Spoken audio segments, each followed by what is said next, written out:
دودھ پیتا بچہ کیا اگر وہ الٹی کر دے، قے کر دے یا پیشاب کر دے، وہ پیشاب الٹی کپڑوں کو لگ جائے، کیا اس صورت میں ان کپڑوں کے ساتھ نماز ہو جائے گی یا نہیں ہوگی؟ کیا اس کی الٹی اور اس کا پیشاب کیا وہ بھی ناپاک ہے؟ بہت ہی اہم انہوں نے سوال کیا کہ اگر پیدا شدہ جو بچہ ہے یا وہ بچہ کہ جو دودھ پیتا ہے، اگر وہ بچہ جو ہے الٹی کر دے، قے کر دے یا کپڑوں پر پیشاب کر دے، کیا اس صورت میں نماز ہوگی یا نہیں ہوگی؟ یا پھر وہ دودھ پیتا بچہ جو ہے وہ الٹی کر دے یا پیشاب کر دے، کیا اس صورت میں وہ جو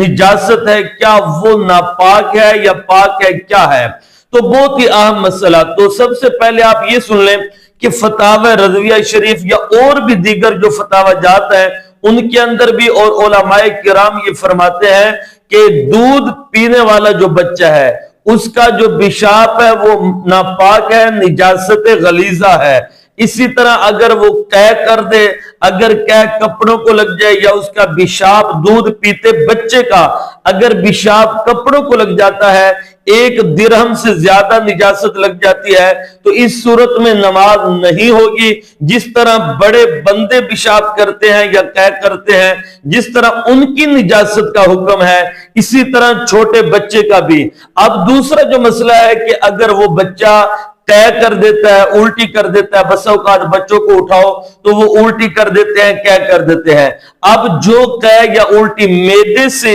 ہو کر باہر آ رہی ہے، اگر وہ کپڑوں کو لگ جاتی ہے یا آپ کی کسی بھی کپڑے آستین وغیرہ کو لگتی ہے اور وہ